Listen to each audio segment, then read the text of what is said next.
ओम शांति। आज बापदादा के 8 जनवरी 2023 के अव्यक्त महावाक्य हैं।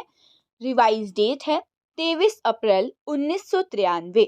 आज की अव्यक्त ज्ञान मुरली का शीर्षक है निश्चय बुद्धि भव अमर भव। निश्चय बुद्धि भव अमर भव। तो बाबा ने आज हमें टाइटल में वरदान दे दिए, दो वरदान दे दिए। आज बाप दादा सर्व अति स्नेही आदि से यज्ञ की स्थापना करने के सहयोगी। अब हम देखेंगे कि बाप दादा किससे मिलने आए हैं आज, अपने कुछ स्पेशल बच्चों से। तो अति स्नेही यज्ञ की स्थापना के सहयोगी अनेक प्रकार के आए हुए भिन्न भिन्न समस्याओं के पेपर में निश्चय बुद्धि विजय बन पास करने वाली स्नेही सहयोगी अटल अचल आत्माओं से मिलन मनाने आए हैं। निश्चय की सब्जेक्ट में पास हो चलने वाले बच्चों के पास आए हैं। ये निश्चय चाहे इस पुरानी जीवन में चाहे अगले जीवन में भी सदा विजय का अनुभव कराते रहेगी। निश्चय का अमर भव का वरदान सदा साथ रहे। विशेष आज जो बहुत काल के अनुभवी बुजुर्ग आत्माएं हैं, उन्हों की याद और स्नेह के बंधन में बंधकर बाप आए हैं। एक तरफ यज्ञ अर्थात पांडवों के किले की जो नींव अर्थात फाउंडेशन आत्माएं हैं, वह भी सभी सामने हैं, और दूसरी तरफ आप अनुभवी आदि आत्माएं इस पांडवों के किले को दीवार की पहली ईंटें हो। फाउंडेशन भी सामने है और आदि ईंटें जिनके आधार पर ये किला मजबूत बन विश्व की छत्र छाया बना, वह भी सामने है। तो अब जैसे कि हमने बुलाया भगवान को, तो वो हमारे स्नेह में जी हजूर हाजिर करके आ गए। तो अब हमें भी उनकी श्रीमत पर चलना है। कभी भी व्यर्थ मनमत व परमत नहीं मिलाना। हाजिर हजूर को जान श्रीमत पर उड़ते चलो, समझा। अच्छा, फिर आगे बाबा ने मधुबन निवासियों को सेवा की मुबारक दिया है। फिर बाबा ने कहा कि विशेष मधुबन निवासियों को बहुत बहुत मुबारक हो। सारा सीजन अपनी मधुरता और अथक सेवा के सर्व की सेवा के निमित्त बनो। तो सबसे पहले सारी सीजन में निमित्त सेवाधारी विशेष मधुबन निवासियों को बहुत बहुत मुबारक, क्योंकि सेवा का टन कहीं का भी हो, पर निमित्त सबसे पहले तो मधुबन निवासी होते हैं। तो बाबा ने कहा मधुरता सर्व को बाप के स्नेह में लाती है, इसीलिए चाहे हाल में हो चाहे चले गए हों, लेकिन सभी को विशेष एक एक डिपार्टमेंट बाप दादा मुबारक दे रहे हैं। सदा अथक भव मधुर भव के वरदानों से बढ़ते और उड़ते चलो। फिर आगे बाप दादा ने पर्सनल मुलाकातें की हैं। बाबा ने कहा अलबेलापन कमजोरी लाता है, इसीलिए अलर्ट रहो। सभी संगम युगी श्रेष्ठ आत्माएं हो ना, कि नहीं है? हैं। अगर एक सेकंड भी हिम्मत रखते हो तो मदद कितने समय तक मिलती है। किसी एक भी सेवा करते तो खुशी कितनी मिलती। तो एक की पद्म गुना प्राप्ति अर्थात प्रत्यक्ष फल इस संगम पर मिला है। तो बाबा ने कहा ताज़ा फ्रूट खाना अच्छा लगता है ना, तो आप सभी प्रत्यक्ष फल अर्थात ताज़ा फल खाने वाले हो, इसीलिए शक्तिशाली हो। कमज़ोर तो नहीं हो ना, सब पावरफुल है। कमज़ोरी को आने नहीं देना। जब तंदुरुस्त होते तो कमज़ोरी स्वतः ही खत्म हो जाती है। सर्वशक्तिवान बाप द्वारा सदा शक्ति मिलती रहती है, तो कमज़ोर कैसे होंगे। कमज़ोरी आ सकती है, कभी कभी गलती से आ जाती है। कब आती है, जब हम कुंभकर्ण की नींद में अलबेले होके सो जाते हैं, तो तब आ जाती है, नहीं तो नहीं आती। तो बाबा ने पूछा कि अब आप अलर्ट हो या फिर अलबेले हो।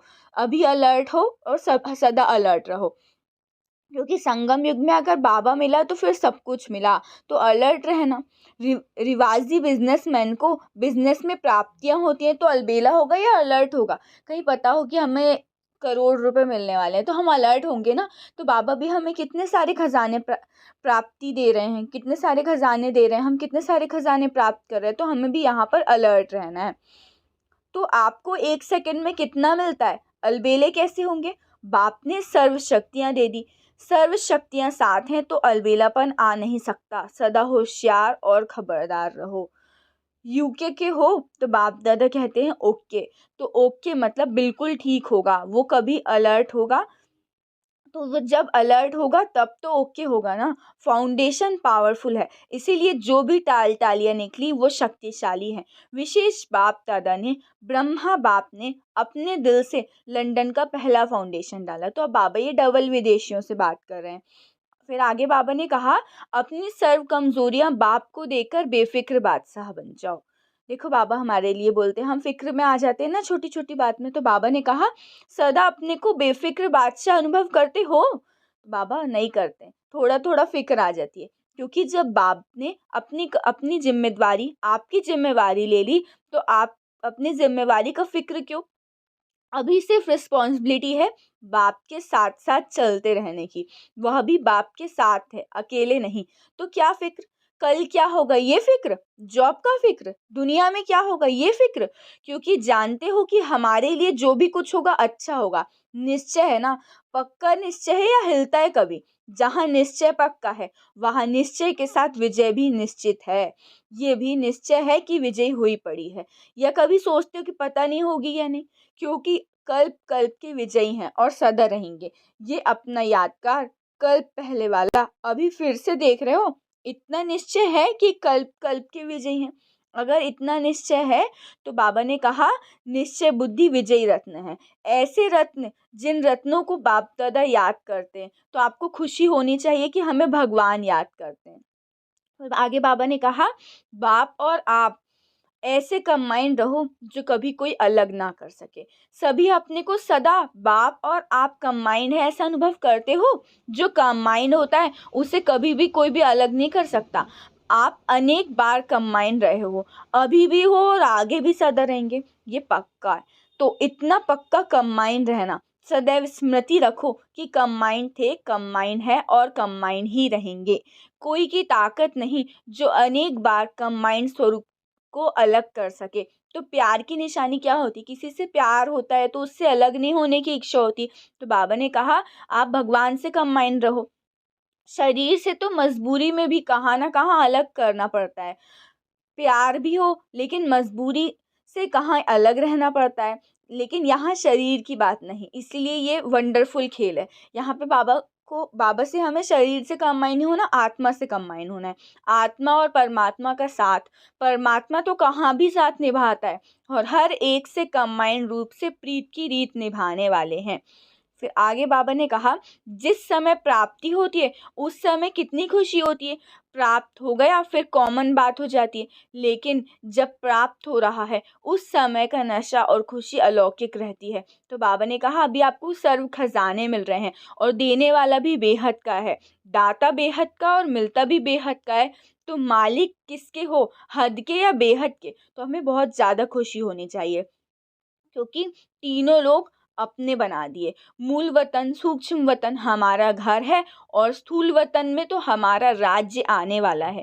तीनों लोगों के अधिकारी बन गए तो क्या कहेंगे? अधिकारी आत्मा है। कोई अप्राप्ति है? क्या गीत गाते हैं, पाना था सो पा लिया, पाना था वह पा लिया, अभी कुछ पाने को नहीं रहा। तो ये गीत गाते हो या कोई अप्राप्ति है? पैसा चाहिए, मकान चाहिए, नेता की कुर्सी चाहिए? कुछ नहीं चाहिए, क्योंकि कुर्सी होगी तो भी एक जन्म में भी भरोसा नहीं। आपको कितनी गारंटी है? आपको है 21 जन्मों की गारंटी। गारंटी कार्ड माया तो चोरी नहीं कर लेती। जैसे यहाँ पासपोर्ट खो लेते तो कितनी मुश्किल होती है। तो बाबा ने कहा आपकी जो 21 जन्मों की गारंटी है ना, वो कैसे बनेगी? भगवान की श्रीमत पर चलकर, पवित्रता का धारण करके। तो गारंटी कार्ड माया तो नहीं ले लेती, छुपा छुपी करती। फिर आप क्या करते हो? लेकिन ऐसे शक्तिशाली बनो जो माया की हिम्मत नहीं। कोई ज़्यादा शक्तिशाली होती है तो किसी की हिम्मत नहीं होती ना कि इनके सामने कौन जाए, इनसे कौन पंगा ले। तो बाबा ने कहा आप सर्व शक्तियों से भरपूर बन जाओ, शक्तिशाली बन जाओ, तो माया की हिम्मत नहीं होगी। फिर आगे कहा हर कर्म त्रिकालदर्शी बनकर करो। सभी अपने को तख्त नसीन आत्माएं अनुभव करते हो।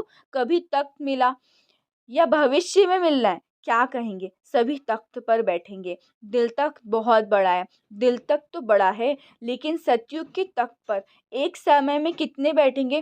तख्त पर भले ही कोई भी बैठे, लेकिन तख्त अधिकारी रॉयल फैमिली में तो आएंगे ना। तख्त पर इकट्ठे तो नहीं बैठ सकते। इस समय सभी तख्त नसीन है। कौन सा तख्त? दिल तख्त नसीन, भगवान के दिल तख्त नसीन। इसीलिए इस जन्म का महत्व है। जितना चाहे जो चाहे दिल तक नशीन बन सकते हैं। इस समय हम डबल तख्त नसीन है। कैसे? भ्रकुटी के तख्त नसीन भी है और दिल तख्त नसीन भी है। डबल तख्त है, नशा है, मैं आत्मा भ्रकुटी के अकाल तख्त नसीन हूँ। तख्त नशीन आत्मा का स्व पर राज्य है, इसीलिए स्वराज्य अधिकारी है। स्वराज्य अधिकारी हूँ, ये स्मृति सहज ही बाप द्वारा सर्व प्राप्ति का अनुभव कराएगी। तो तीनों ही तख्त की नॉलेज है। नॉलेजफुल हो, पावरफुल भी हो, या फिर सिर्फ नॉलेजफुल हो। तो जितने नॉलेजफुल हो उतने ही पावरफुल होना है। नॉलेज में ज़्यादा होशियार हो, नॉलेजफुल और पावरफुल दोनों साथ साथ। तो तीनों तक की स्मृति सदा याद रहे। ज्ञान में तीन का महत्व है। त्रिकालदर्शी भी बनते हैं, तीनों कालों को जानते हैं, या फिर सिर्फ वर्तमान को जानते हैं। कोई भी कर्म करते हो तो त्रिकालदर्शी बनकर कर्म करते हो, या फिर सिर्फ एकदर्शी बन के कर्म करते हो। बाबा ने कहा एकदर्शी नहीं, त्रिकालदर्शी बनो। तो कल क्या होने वाला है वो हम जानते हैं। तो कहो हम जानते हैं कल जो होगा वो बहुत अच्छा होगा। तो जानते हो ना, जो हो गया वो भी अच्छा, जो हो रहा है वह और अच्छा, और जो होने वाला है बहुत अच्छा। तो ये निश्चय है कि अच्छे से अच्छा होना है, बुरा तो नहीं हो सकता ना, क्योंकि अच्छे से अच्छा बाप मतलब भगवान मिला है, अच्छे से अच्छे भगवान के बच्चे बने हैं। तो अच्छे से अच्छे कर्म कर रहे हैं हम, और जब अच्छे कर्म कर रहे हैं तो हमारे साथ अच्छा होगा। जब मालूम पड़ गया कि मैं श्रेष्ठ आत्मा हूँ, तो श्रेष्ठ आत्मा का संकल्प बोल कर्म अच्छा ही होगा। तो यह स्मृति सदा रखो कि कल्याणकारी बाप मिला, सदा कल्याण ही कल्याण। बाप को कहते ही हैं विश्व कल्याणकारी, और आप हो मास्टर विश्व कल्याणकारी। तो जो विश्व का कल्याण करने वाले हैं उसका अकल्याण नहीं हो सकता। इसलिए सदा ये निश्चय रखो कि हर समय, हर कार्य, हर संकल्प कल्याणकारी है। संगम युग को भी नाम देते हैं कल्याणकारी युग। तो अकल्याण हो ही नहीं सकता। क्या याद रखेंगे? जो हो रहा अच्छा, होने वाला बहुत बहुत अच्छा। तो ये स्मृति सदा आगे बढ़ाती रहेगी। अच्छा, सभी कोने कोने में बाप का झंडा लहरा रहे हैं। अभी बहुत हिम्मत और तीव्र पुरुषार्थ से आगे बढ़ रहे हो, और सदा बढ़ते रहेंगे। फ्यूचर दिखाई देता है ना। कोई भी पूछे आपका भविष्य क्या है, तो बोलो हमको पता है, बहुत अच्छा। अच्छा, मीठे मीठे सिखिलते बच्चों प्रति माता पिता बाप दादा का याद प्यार और गुड मॉर्निंग। रूहानी बाप की रूहानी बच्चों को नमस्ते। हम रूहानी बच्चों की रूहानी बाप दादा को याद प्यार, गुड मॉर्निंग और नमस्ते नमस्ते नमस्ते। शुक्रिया बाबा, शुक्रिया। वरदान है, अपने मस्तक पर श्रेष्ठ भाग्य की लकीर देखते हुए सर्व चिंताओं से मुक्त बेफिक्र बादशाह भव। अपने मस्तक पर श्रेष्ठ भाग्य की लकीर देखते हुए सर्व चिंताओं से मुक्त बेफिक्र बादशाह भव। विस्तार है, बेफिक्र रहने की बादशाही सब बादशाहियों से श्रेष्ठ है। अगर कोई ताज पहनकर तख्त पर बैठ जाए और फिक्र करता रहे, तो ये तख्त हुआ या चिंता? भाग्य विधाता भगवान ने आपके मस्तक पर श्रेष्ठ भाग्य की लकीर खींच दी, बेफिक्र बादशाह हो गए। तो सदा अपने मस्तक पर श्रेष्ठ भाग्य की लकीर देखते रहो। वाह मेरा श्रेष्ठ ईश्वरीय भाग्य, इसी फकूर में रहो तो सब चिंताएं समाप्त हो जाएंगी। स्लोगन है, एकाग्रता की शक्ति द्वारा रूहों का आह्वान कर रूहानी सेवा करना ही सच्ची सेवा है। एकाग्रता की शक्ति द्वारा रूहों का आह्वान कर रूहानी सेवा करना ही सच्ची सेवा है। अच्छा, ओम शांति, ओम शांति, ओम शांति।